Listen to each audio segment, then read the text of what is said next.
Home server और self hosting की एक सबसे बड़ी प्रॉब्लम ये है ना कि आप अपने घर में सब कुछ स्टोर कर रहे हो, तो जब आप उस चीज़ को दूसरों के साथ शेयर करना चाह रहे हो या फिर किसी दूसरी सर्विस से कनेक्ट करना चाह रहे हो इंटरनेट पे, तो आप कनेक्ट नहीं कर पाते हो। जैसे कि यहाँ पे हमने दो चीज़ें सेटअप की है। एक तो हमने N8N सेटअप किया है पिछली एक वीडियो में। अगर आपने अभी तक नहीं देखी कि कैसे अपने कंप्यूटर पे N8N सेटअप कर सकते हैं, तो आप वो जाके देख लो, उसके बाद आप ये वीडियो देखना। और वैसे ही दूसरी चीज़ हमने सेटअप की थी, अपना खुद का एक NAS वाला सेटअप हमने सेटअप किया था, जिसमें कि हमारे गूगल फोटोज़ का अल्टरनेटिव भी हमने सेटअप किया था। तो दोनों ही केसेस में ना, जैसे अभी ये मेरा NAS है, तो मैं इसमें मेरे फ़ोटोज़ हैं यहाँ पे इमेज करके, जो इसमें मैंने सेटअप किया हुआ है, तो इसके अंदर मेरे फ़ोटोज़ हैं। अब मैं ये फ़ोटोज़ ना इनको दूसरों को एक्सेस देना चाहता हूँ इसका, तो मैं नहीं दे पाता हूँ गूगल की तरह पे। और सेम चीज़ वर्कफ़्लो में भी, जैसे मैं यहाँ पे वर्कफ़्लो में जाता हूँ और यहाँ पे मैं वेब बुक क्रिएट करना चाहता हूँ, तो मेरा वेब बुक जो है यहाँ पे लोकल होस्ट वाला यूआरएल दिखाता है, जो कि मतलब मैं किसी और सर्विस के साथ यूज़ नहीं कर पाऊँगा, जो कि इंटरनेट पर हो। वैसे ही अगर अभी मैं यहाँ पे एक और कोई नोड ऐड करता हूँ, यहाँ से मैं कहाँ गया, यहाँ से मैं ऐड करता हूँ एक और नोड। मान लो गूगल ड्राइव का हम नोड ऐड करते हैं, ट्रिगर। यहाँ पे ट्रिगर हम ऐड करते हैं, तो इसके अंदर भी जैसे मेरे को अपना अगर गूगल ड्राइव का अकाउंट ऐड करना है, तो आप देख सकते हो यहाँ पे भी जो मेरा ये रिडायरेक्ट यूआरएल है ना, ये लोकल होस्ट वाला है, तो इसको भी मैं कनेक्ट नहीं कर पाऊँगा। तो ये यहाँ पे दिक्कत होती है हमारी ना, जब हम अपने कंप्यूटर पे या अपने घर पे ही सर्वर से कुछ क्रिएट करते हैं, तो वो इंटरनेट के से कनेक्टेड तो होता है, लेकिन वो इंटरनेट से कोई उसको एक्सेस नहीं कर सकता। और इसका मतलब हम भी नहीं कर सकते, हम दूसरों को भी नहीं दे सकते एक्सेस, सिर्फ हम इस घर पे बैठ के ही कर सकते हैं एक्सेस। तो इस चीज़ को सॉल्व करने के लिए आज हम जो है सीखेंगे कि कैसे आप टनल्स क्रिएट कर सकते हो अपने घर के लिए, जो इंटरनेट से टनल क्रिएट कर सकते हो अपने घर के लिए, ताकि बाहर के जो लोग हैं और बाहर की जो सर्विसेज हैं, वो भी आपके कंप्यूटर से, आपके सर्विसेज से कनेक्ट कर पाएँ। तो नमस्कार दोस्तों, मेरा नाम है अंकुश और इस वीडियो में हम इन्हीं सभी चीज़ों के बारे में जानेंगे। एक थोड़ा सा इंट्रोडक्शन मैं आपको वीपीएन के बारे में भी दूंगा कि कैसे वीपीएन होता है और कैसे ये टनल्स होती है, सब चीज़ों के बारे में बात करेंगे। तो इस जो हमारा ये चैनल है, इसमें हम self hosting, home servers, web development और बात करते हैं एआई ऑटोमेशन के बारे में।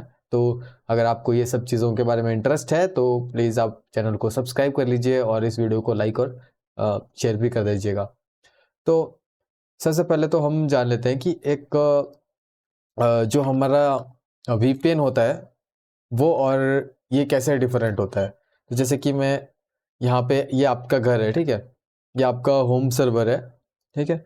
अभी आपका होम सर्वर है, इसके अंदर जो है आपका सारी चीज़ें हो रही है, करंटली यही तो हो रहा है, हमारे होम सर्वर के अंदर सब कुछ हो रहा है, लेकिन हम जो है बाहर का कुछ एक्सेस नहीं कर सकते, क्योंकि ये होम सर्वर है ना, इसको आप घर में ही एक्सेस कर सकते हो। ये आपके घर के इंटरनेट के बक्से में बंद है, इसके अंदर आप जो भी बनाओगे वो अंदर ही चलेगा, वो बाहर नहीं जा सकता, उसको बाहर से कोई एक्सेस नहीं कर सकता। तो हम, एक तरीका होता है कि हम वीपीएन का यूज़ करें, ठीक है।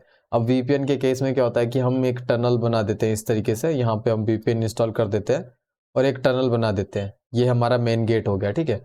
हम इस तरीके से एक टनल सी बना देते हैं और यहाँ पे हम क्या करते हैं, दूसरा कोई वीपीएन जो सर्वर होता है ना, उसके साथ कनेक्ट कर देते हैं अपने इसको।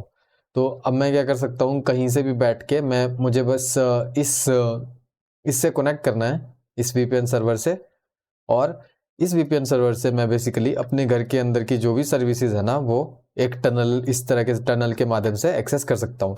बट यहाँ पे मैं इसको वर्ड टनल यूज़ कर रहा हूँ, बट एक्चुअल में ये हम वीपीएन यूज़ कर रहे हैं। वो बोलते हैं इसको भी है टनल क्रिएट करना। वीपीएन का मतलब एक तरह से टनल क्रिएट करना होता है कि हम घर पे डायरेक्टली मतलब एक तरह से एक्सेस कर रहे हैं। लेकिन वीपीएन के केस में क्या होता है कि दरवाज़ा बाहर होता है और हम पूरे के पूरे घर की हर एक चीज़ एक्सेस कर पाते हैं। तो इसका मतलब सिर्फ एक बार वेरिफिकेशन की, यहाँ पे लॉगिन वेरिफिकेशन किया आपने, और उसके बाद आपने पूरा एक्सेस दे दिया हर एक चीज़ का। तो ये वाला जो चीज़ है ना, ये ट्रेडिशनल वीपीएन होते हैं, ठीक है। यहाँ पे हम जो है इस चीज़ को यूज़ नहीं करेंगे। हम इंस्टेड क्या करेंगे, हम यहाँ पे क्लाउडफ्लेयर का टनल यूज़ करेंगे, या फिर क्लाउडफ्लेयर का टनल तो उन्होंने नाम दिया है इसको, हम यूज़ करेंगे zero trust VPN. Zero trust वाला जो है ना वीपीएन, हम वो यूज़ करेंगे। तो इसमें ज़ीरो ट्रस्ट में क्या होता है ना, इसका सिंपल सा मतलब है ये वाला word, trust no one, verify everything every time. तो ये इसका सिंपल सा मतलब है।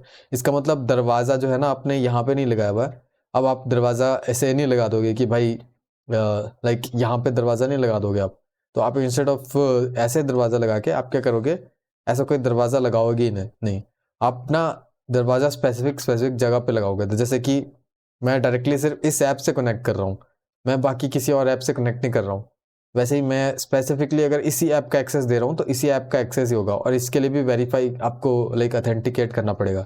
तो अब यहाँ से टनल जा तो रही है, लेकिन आपके पूरे होम नेटवर्क को, आपके होम नेटवर्क का मतलब है जितने भी डिवाइसेस आपके होम नेटवर्क में कनेक्टेड है ना, आपके कंप्यूटर्स, आपके लैपटॉप, सब चीज़ इस होम नेटवर्क में आती है। तो यहाँ पे जब हम जीरो ट्रस्ट यूज़ करते हैं ना, तो हमारा कनेक्शन जो होता है वो डायरेक्ट एप्लीकेशंस से होता है इंस्टेड ऑफ पूरे के पूरे नेटवर्क से। और वीपीएन के केस में हम पूरे के पूरे नेटवर्क को लाइक ओपन कर देते हैं कि कोई भी वीपीएन से कनेक्ट करके पूरा एक्सेस कर सकता है। बट यहाँ पे जीरो ट्रस्ट में हम अपने सिर्फ एप्लीकेशंस को एक्सेस देते हैं, सिर्फ एप्लीकेशंस का एक्सेस ही देते हैं, और एप्लीकेशंस के साथ ही ये कनेक्ट रहता है। ऑलराइट, तो ये हमारा सारा सिस्टम है इसके अंदर, ठीक है। तो अभी मैं जो है ना आपको पूरा करके बताता हूँ। इसमें हम N10 का भी सेटअप करेंगे, ठीक है, और TrueNAS का भी सेटअप करेंगे। तो दोनों ही जो मेरे वीडियोस थे इन अलग अलग चीज़ों से रिगार्डिंग, वो दोनों ही कवर हो जाएंगे, ठीक है।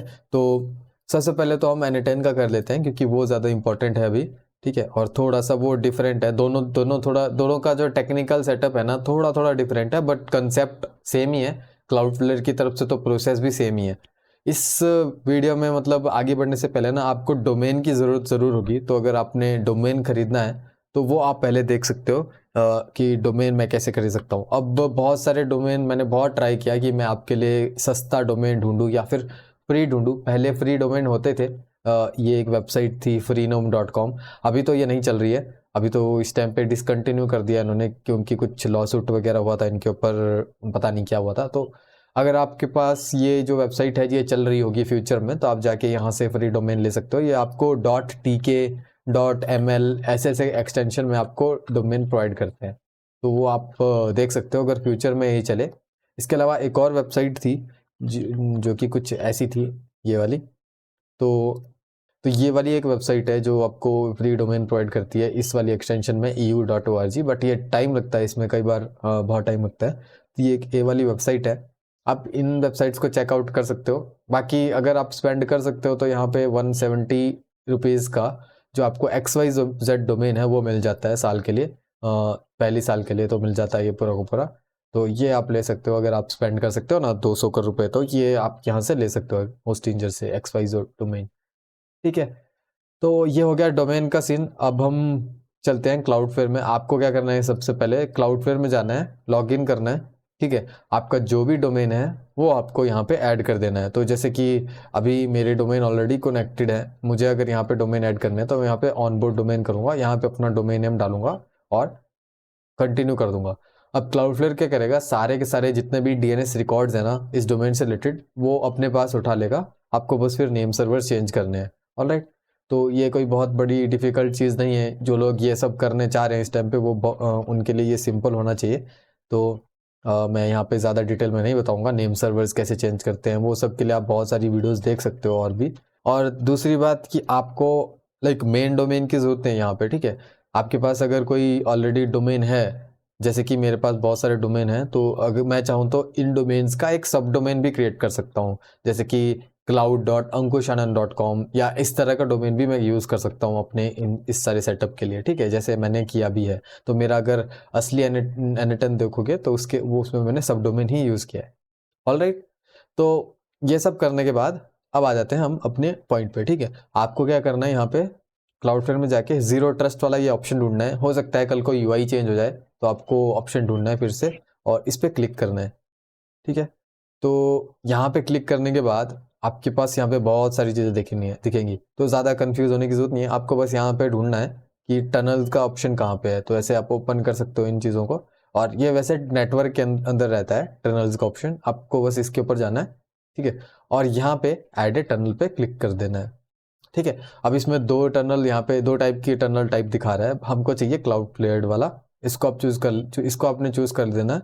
और यहाँ पे आपको इसका जो भी नाम दे देना है, तो जैसे मैं दे देता हूँ लोकल N10, ठीक है, सेव टनल कर दिया।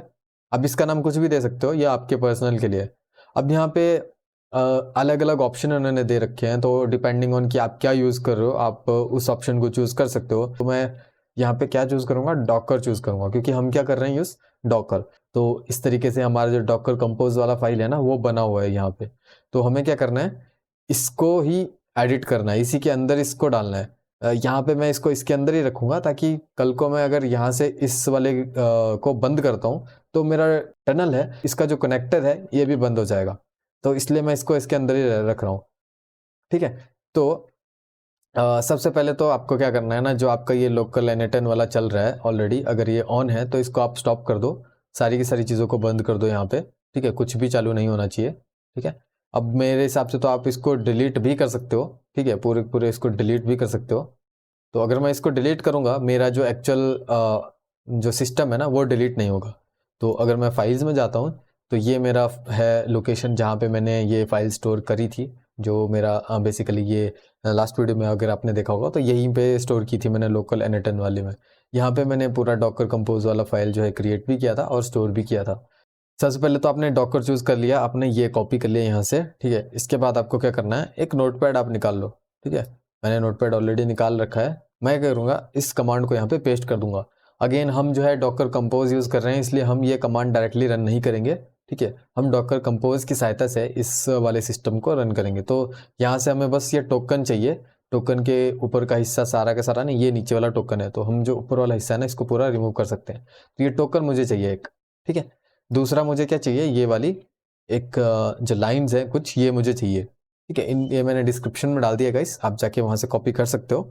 तो मैं इसको कॉपी कर लेता हूँ और इसको मैं क्या करता हूँ, पहले तो आपको जाना है इस फोल्डर में जो आपका है जिसमें आपने सारा स्टोर करके रखा था पिछले NA10 वाले वीडियो में। और जो लोग ट्रूनेस के लिए यहाँ पे हैं तो आगे मैंने टाइम स्टैम्प डाल दिया होगा, आप डायरेक्ट ट्रूनेस पे भी स्विच कर सकते हैं। ठीक है, अगर आपको सीखना है तो ये भी देख सकते हैं, कोई सीन नहीं है, मैं दोनों चीज़ों का अलग अलग बताऊँगा। तो यहाँ पे आपको क्या करना है, इस पर राइट क्लिक करना है, ओपन विद नोटपैड या विजुअल स्टूडियो कोड, जो भी आपके पास कोड एडिटर है, नहीं है तो नोटपैड यूज़ कर लो। मैं जो यहाँ पे विजुअल स्टूडियो कोड यूज़ करूँगा। ठीक है, तो जैसे मैंने विजुअल स्टूडियो कोड ओपन किया, यहाँ पे ना सारा का सारा मेरा जो ये कंपोज फाइल है ये आ चुका है। ठीक है, आपके पास ऐसे कुछ आ सकता है, इसको आप कट कर सकते हो। और आपको क्या करना है, सिंपली जो मैंने कॉपी किया ना अभी वो यहाँ पे पेस्ट कर देना है एक स्पेस मार के, और मेक श्योर करना है कि यार ये जो है ना इस तरीके से अलाइन हो रहा हो यहाँ पे ऐसे। ठीक है, और ये जो इसके नीचे के पैरामीटर्स है ये भी इस तरीके से अलाइन हो रहे हो। ठीक है, इसके अलाइनमेंट का ज़रा भी गड़बड़ होगा ना तो ये गड़बड़ हो जाता है, जैसे कि अभी देख रहे हो कितना गड़बड़ हो रहा है। तो ये आप चेक कर लेना। ठीक है, और इसके बाद जो है आपको यहाँ पे सेव प्रेस कर देना है। ठीक है, तो जो टोकन है वो भी आपको डालना है, तो आप टोकन कॉपी कर लीजिए। ठीक है, और आपको क्या करना है, अपनी एनवायरनमेंट वाली फाइल ओपन करनी है। तो यहाँ पे ये वाली जो फाइल है ना, ये .env वाली फाइल, इसको आपको एडिट करना है। तो जैसे मैं इसको नोटपैड से भी ओपन कर सकते हो, मैं जो है इसको VS कोड से ओपन करूँगा। ठीक है, अब यहाँ पे जो भी लिखा है ना इसको आपको ऐसे ही रहने देना है। और आपको क्या करना है, मैंने जो डिस्क्रिप्शन में डाले हैं कुछ पैरामीटर्स, वो आपको यहाँ से कॉपी कर लेना है इस तरीके से। तो ये सारे पैरामीटर्स आप यहाँ पे पेस्ट कर दो, और यहाँ पे जो ये रिप्लेस योर टोकन है यहाँ पे अपना टोकन जो है वो एंटर कर लो। ठीक है, इस तरीके से। तो मैं यहाँ पे सेव कर लेता हूँ। ठीक है, तो अगर आपको याद होगा ना पिछली बार जो हमने कमांड्स कुछ यहाँ पे यूज़ किए थे अपने डॉकर बेसिकली NA10 को रन करने के लिए, तो वो ये वाले कुछ कमांड्स थे। तो ये वाला जो कमांड है ना मेरे लिए ये वाला कमांड है, क्योंकि मेरा NVIDIA का GPU है, जैसा कि पिछली वीडियो में बताया था। आपको अपना वाला जो कमांड है ना वो यूज़ करना है, यहाँ पे कंपोज प्रोफाइल जो भी ये आपका है वो आपको यूज़ करना है। तो मैं NVIDIA का कर लूँगा और यहाँ पे इसको पेस्ट कर दूंगा। अब अगर ये लोकेशन गलत हुई, जो कि है भी गलत, तो ये जो है रन नहीं होगा। हाँ, ये रन नहीं होगा। ओके, कोई बात नहीं, हम जो है चेंज कमांड से कर लेंगे, CD चेंज डायरेक्टरी और हमारा डॉक्यूमेंट्स। ठीक है, और यहाँ पे लोकल NA10। ठीक है, तो ये हम इस फोल्डर में आ चुके हैं। ठीक है, अगेन अगर आपको ऐसे पता नहीं चल रहा है ना तो डायरेक्टली यहाँ पे जाके ओपन टर्मिनल कर लो, सेम ही चीज़ है। तो अब जो है हम इसको पेस्ट करेंगे और इसको अप कर देंगे। हाँ ठीक है, तो यहाँ पे ना आप देख सकते हो कि ये जो है अब वापस से स्टार्ट हो चुका है। और अगर हम जाएंगे यहाँ पे क्लाउडफ्लेयर में, तो ये देखो ये यहाँ पे कनेक्टर रेडी हो चुका है। तो इसका मतलब ना जो हमने अभी ये किया, इसमें क्या हुआ है कि हमारा जो क्लाउडफ्लेयर है ना, यहाँ से क्लाउडफ्लेयर जो है कनेक्ट हो चुका है। अब वो अभी तक उसको किसी एप्लीकेशन का एक्सेस नहीं दिया है, वो खुद में एक एप्लीकेशन है इस टाइम पे, ठीक है। तो यहाँ पे एक्सेस किस तरीके से दिया जाता है, यहाँ पे मान लो ये वाला क्लाउडफ्लेयर है, ठीक है, ये वाला क्लाउडफ्लेयर है।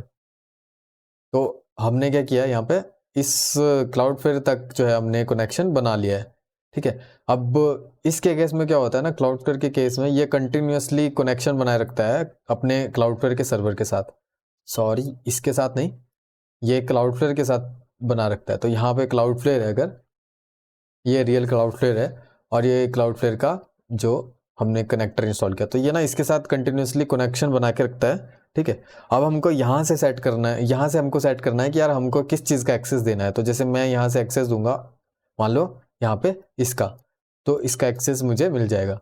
बट अगर मैं बाकी चीज़ों का नहीं दूंगा, यहाँ पे सेटिंग नहीं करूँगा, तो बाकी चीज़ों का एक्सेस जो है ये नहीं मिलेगा। तो बाहर से कोई भी आता है उस डोमेन पे, उस डोमेन से वो सिर्फ यहीं जा सकता है, कहीं और नहीं जा सकता, ठीक है। और ठीक है, अभी हम नेक्स्ट कर देते हैं इसको। तो यही वो चीज़ है यहाँ पे, जिसमें हम अपना जो होस्ट नेम है ना वो यहाँ पे सेट करते हैं। तो जैसे कि मेरे पास मेरे डोमेन्स है, ठीक है, मैं यहाँ पे डोमेन चूज़ करूँगा अपना, और यहाँ पे जैसे कि हम जो है N10 के लिए कर रहे हैं, तो मैं अभी के लिए क्या कर लूँगा, इसी डोमेन को यूज़ कर लूँगा और यहाँ पे N10 लोकल N10 लिख दूंगा, ठीक है। यहाँ पे आप कुछ भी लिख सकते हैं, ये सब डोमेन क्रिएट कर रहा हूँ मैं, आप चाहो तो कुछ नहीं लिखोगे, डायरेक्ट डोमेन से भी कनेक्ट कर सकते हो। तो मैं यहाँ पे कर देता हूँ local.n10 सब डोमेन क्रिएट कर देता हूँ, और यहाँ पे मुझे HTTP चूज़ करना है, ये मेरी सर्विस है, ठीक है। ये जो है होस्ट नेम जो है, ये मैंने बाहर का सेट कर लिया कि डोमेन नेम क्या होगा, और सर्विस मेरी एप्लीकेशन है कि इस एप्लीकेशन का क्या डिटेल है। तो यहाँ पे मेरी एप्लीकेशन का क्या डिटेल है गाइस, मेरी एप्लीकेशन का डिटेल तो है लोकल होस्ट, इस तरीके से मेरे एप्लीकेशन का डिटेल है 5678, यही था ना 5678, जिसमें मैं एक्सेस कर रहा हूँ इसको, ठीक है। तो ये तो हो गया इस तरीके से। बट क्योंकि हम यूज़ कर रहे हैं यहाँ पे हम यूज़ कर रहे हैं यहाँ पे डॉकर और डॉकर कंपोज यूज़ कर रहे हैं, तो यहाँ पे ना जितनी भी सर्विसेज डॉकर कंपोज के अंदर हैं यहाँ पे, वो सारी एक दूसरे से ना आसानी से बात कर सकती हैं। कैसे, अपने कंटेनर के नाम से। तो जैसे इसका कंटेनर का नाम ओलामा है, इस कंटेनर का नाम कुछ और है, तो मैं डायरेक्टली क्या कर सकता हूँ, लोकल होस्ट की जगह यहाँ पे N10 लिख सकता हूँ, ठीक है। तो मैं जो है यहाँ पे कंप्लीट स्टेप कर देता हूँ। तो अब जो है ना गाइस, मेरा ये आप देख सकते हो हेल्दी है, और यहाँ पे लोकल N10 भी हो चुका है, सब कुछ हो चुका है। मेरा डोमेन ऑलरेडी इसके अंदर था, जैसे मैंने आपको बताया, आपको पहले डोमेन ऐड करना है इसमें ताकि यहाँ से हो जाए। तो अब अगर मैं जाता हूँ लोकल N10, ठीक है, डॉट अपने जो डोमेन है उस पर इस तरीके से, तो मेरा जो N10 है ना वो यहाँ पे निकलना शुरू हो जाएगा। अब पहली बार हो सकता है ये थोड़ा टाइम ले लोड होने में, क्योंकि सारा का सारा डाटा इसको क्लाउडफ्लेयर को अपने पास उठाना है, तो पहली बार इसको टाइम लगता है करने में, ओपन होने में, ठीक है। तो जब तक ये लोड होता है ना, आप देख सकते हो नाम जो है ऑलरेडी ऊपर आ चुका है। यहाँ पे ना ये थोड़ा सा टाइम लेगा, पर कुछ पहली बार में टाइम लेगा, दूसरी बार में ये सही से निकल जाया करेगा या ओके। सो काफ़ी टाइम इसको लगा एक्चुअल में पहली बार में। अब देखोगे ना, अभी मैं रिलोड करूँगा ना, तो अब एकदम से निकल रहा है। तो पहली बार में इसको ज़्यादा टाइम लगा है, बट अभी जो है ये आराम से निकल रहा है जल्दी से, ठीक है। तो यही मैं कहना चाह रहा था कि यार पहली बार ना इसको टाइम लग जाता है, तो आप इसको निकाल के रखो, 2-3 बार प्राइवेट टैब में निकालो और फिर निकल जाएगा आपका थोड़ी देर में। तो अभी मैं आपको दिखा देता हूँ कि हमारा जो लोकल में ना जो दिक्कतें थी ना वो सॉल्व हुई है क्या। तो मैं यहाँ पे जाता हूँ, अपना इसका लॉगिन कर लेता हूँ।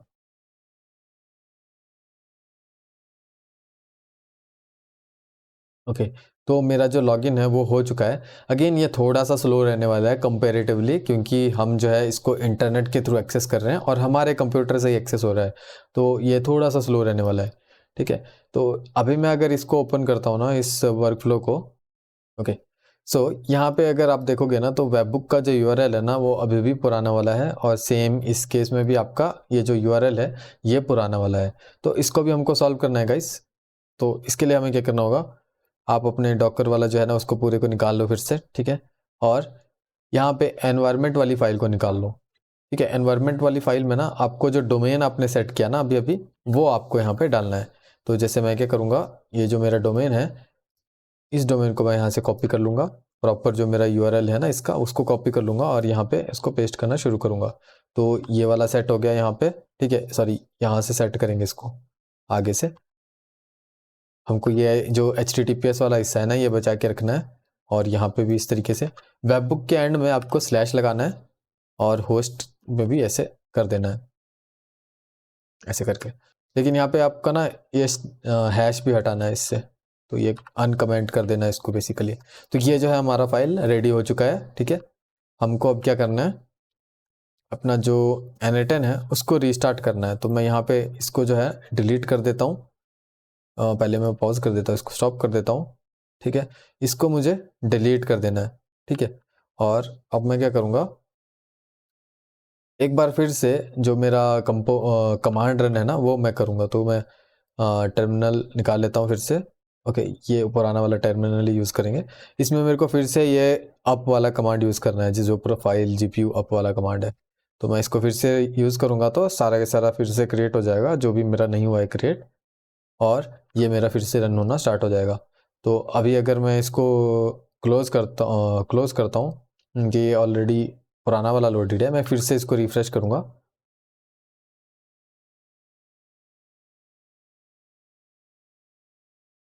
यहाँ पे हम देखते हैं कि क्या हमारा URL अपडेट हुआ है कि नहीं। तो वेबबुक का URL देखते हैं। तो यहाँ पे आप देख सकते हो कि local n8n.ankush.co ये मेरा जो URL है वो अपडेट हो चुका है। और यहाँ पे भी अगर मैं जाऊँगा तो मेरा जो URL है वो यहाँ पे अपडेट हो चुका है, ठीक है। तो यही था गाइज, इस साइड पे ना जो n8n का सेटअप था ना वो इस तरीके से आपका सही से हो चुका है। अब अगर आपको जो ट्रूनेस वाला सेटअप है, जो अपना इमेज वाला फ़ोटो वाले सर्वर का सेटअप है वो करना है, तो वो भी मैं आपको बता देता हूँ, ठीक है।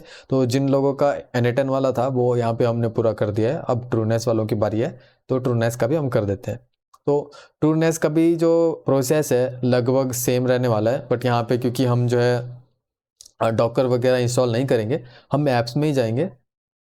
यहाँ पे अपने ट्रूनेस में लॉगिन कर लीजिए पहले तो, और जो है ऐप्स में जाइए, डिस्कवर ऐप्स, और यहाँ पे क्लाउडफ्लेयर सर्च करो। तो जो हमने लाइक डॉकर के थ्रू इंस्टॉल किया था यहाँ पे वो डायरेक्टली एडिड है। अगेन ये भी एक तरह से डॉकर टाइप ही है, बट या आप यहाँ से ना इसको इंस्टॉल कर सकते हो। और यहाँ पे ये सारी चीज़ें बोल रहा है कि क्या करना है, टनल करना है, क्या करना है। तो टनल ये सब कुछ आपको सेटअप करना है। तो मैं यहाँ पे क्या करूँगा, एक और नया टनल क्रिएट करूँगा। अब हम जाएंगे ज़ीरो ट्रस्ट होम में, ठीक है। जैसे कि हमने देखा था पहले, यहाँ पे हम आए थे ना, मैं जाऊँगा नेटवर्क्स में, टनल्स में, क्रिएट टनल, क्लाउडफ्लेयर टनल, और इसको हम डाल देंगे ट्रूनेस, ठीक है। ट्रूनेस डाल दिया इसका नाम, सेव कर दिया और डॉकर पे चूज़ किया। अगेन सेम चीज़, कॉपी करो, नोटपैड पे डालो और यहाँ पे इसको पेस्ट कर दो। इसमें से टोकन कॉपी करो, ठीक है, और इस टोकन को हमको वहाँ पे डालना है। तो ये जो टोकन है ना ये आपका यहाँ पे चला जाएगा, ठीक है। एक बार जो है मैं सेव इंस्टॉल कर देता हूँ पहले ना इसको। CPU की लिमिट मैं 1 ही दूंगा, ठीक है। इंस्टॉल कर देते हैं, ज़्यादा कुछ करने की ज़रूरत नहीं आई थिंक इसमें ना। ये इसका डॉक्यूमेंटेशन भी है, अगर किसी को डॉक्यूमेंटेशन चाहिए होगा तो इन्हीं का ही डॉक्यूमेंटेशन यहाँ पे पड़ा हुआ है। तो आप इसको भी देख सकते हो, इसमें प्रॉपर सारा कुछ लिखा है कि कैसे कैसे करना है। तो मैंने भी पहले यहीं से सीखा, समझा कि क्या है चल रहा। तो जैसे ये अप एंड रनिंग हो ना, तो यहाँ पे ना मैं इस पे जाता हूँ वापस, और यहाँ पे आप देख सकते हो कि कनेक्टर इनेबल्ड है। तो इसमें ट्रूनेस में इन्होंने कनेक्टर इसी में डाल दिया अपने ऐप्स वाले सेक्शन में। तो ये तो मेरा हो चुका है। अब मैं यहाँ पे ही सेटिंग करूँगा, नेक्स्ट करके यहाँ पे मैं सेट करूँगा अपना डोमेन। तो जैसे मुझे चाहिए फ़ोटोज़ वाला, ठीक है, फ़ोटोज़, और अपना डोमेन चूज़ किया, ठीक है। और यहाँ पे पाथ दे दिया जी, और 1 और क्या हमारा ट्रून इमेज का सही IP दे दिया है मैंने क्या? हाँ, पोर्ट दे दिया है क्या? हाँ, पोर्ट तो सही है। PLC ये कर देते हैं सेव। तो ये आप देख लेना आपके में कौन सा वाला चल रहा है। मेरा में HTTP वाला चल रहा है, तो मैं HTTP वाला कर लेता हूँ। तो अभी आप देख सकते हो ना कि ये जो है ना मेरे को मेरा लॉगिन पासवर्ड पूछ रहा है। तो मैं यहाँ पे मेरा जो इमेज का लॉगिन पासवर्ड है वो डालूंगा, ठीक है। इमेज लॉगिन एंड पासवर्ड मैं यहाँ पे ऑटो फिल कर देता हूँ और लॉगिन कर देता हूँ। इसको सेव में मैं कर लूँगा। तो अब मेरा जो पूरा सेटअप है ना वो यहाँ पे हो चुका है फ़ोटोज़ वाला। तो अभी क्योंकि फ़ोटोज़ में थोड़ा सा लोड लगेगा, ये अगेन बहुत सारे फ़ोटोज़ होंगे तो उसके लिए अगेन थोड़ा सा टाइम लग सकता है, क्योंकि लाइक ज़्यादा क्वांटिटी में फ़ोटोज़ मेरे पास हैं। तो ओके, सब कुछ लोड होना शुरू हो चुका है। अब धीरे धीरे सब कुछ लोड होना शुरू हो चुका है। मैं इधर चला जाता हूँ एक बार और सेटिंग में जाते हैं। तो अब जो है धीरे धीरे ये जो ना नॉर्मल होने लग गया है। स्टार्टिंग में कुछ टाइम लग रहा है, उसके बाद लाइक नॉर्मल होने लग रहा है। तो मुझे यहाँ पे क्या करना है, मेरे जो सेटिंग्स है, थोड़ा टाइम आपको लगेगा इसको लोड होने में, तो थोड़ी देर इसको चलने दो। उसके बाद यहाँ पे आप जो है अपना यूआरएल यहाँ पे डाल सकते हो। तो मैं जो है यहाँ पे इस यूआरएल को कॉपी करके डाल दूंगा यहाँ पे, ठीक है, और सेव कर दूंगा।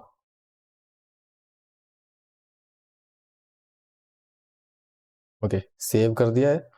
अब हम देखते हैं जाके कोई फ़ोटो को शेयर करके देखते हैं, ठीक है। तो जैसे कि मुझे ये फ़ोटोज़ शेयर करने हैं, ठीक है, ये थर्सडे के फ़ोटोज़ हैं, ये मुझे शेयर करने हैं। तो मैं यहाँ पे शेयर करके access this shared with custom URL, custom URL नहीं डालना है, पासवर्ड में डाल सकता हूँ, 2 3 4 ऐसे करके, show my data, allow public to upload, create, download. Okay, इस तरीके से क्रिएट लिंक किया मैंने, और ये देखो मेरा जो है ना प्रॉपर लिंक बन चुका है। तो अभी अगर मैं इसको पेस्ट करता हूँ मान लो किसी इस अलग यूआरएल में, तो ये देखो प्रॉपर जो यूआरएल है ना वो वैसा बन रहा है मेरा मेरा फोटोज़ डॉट शेयर करके, और ये अपलोड हो रहा है मेरे घर से किसी दूसरे के पास। तो ये पासवर्ड मांग रहा है, जैसे मैं पासवर्ड दे दिया है 1 2 3 4 सबमिट। ओके, 1 2 3 4 था शायद, हाँ 1 2 3 4 था। तो ये सारे के सारे फ़ोटोज़ अब जो है कोई बंदा जो है ना यहाँ से डाउनलोड भी कर सकता है। तो मेरे घर से बेसिकली मैं जो है फ़ोटोज़ का एक्सेस दे पा रहा हूँ दूसरे लोगों को, ठीक है। तो ये है आपका, दोनों ही सेटअप हमने कर दिए हैं। थोड़ा सा स्लो है, थोड़ा सा लाइक टाइम लग रहा है इसको, बट लाइक आपका कम बजट में हो रहा है और साथ में घर से हो रहा है और साथ में फ्री में हो रहा है। तो थोड़ा सा हमको एडजस्ट करना पड़ेगा और थोड़ा सा लाइक टाइम भी इसको लगेगा लाइक सिंक होने में सही से, ठीक है। तो ये गाइज मतलब मेरा क्लाउडफ्लेयर वाला यहाँ पे भी सेटअप हो चुका है और डॉकर में भी सेटअप हो चुका है, और दोनों ही सर्विसेज जो है वो सही से चल रही हैं। तो मेरे को लग रहा है कि यार इस वीडियो में मैं इतना ही बता सकता हूँ। अभी आपका कोई भी क्वेश्चन है तो मुझसे पूछ सकते हो, ठीक है। तो वीडियो को लाइक कर देना, चैनल को सब्सक्राइब कर देना, और मिलते हैं अगली वीडियो में। जय हिंद, जय भारत।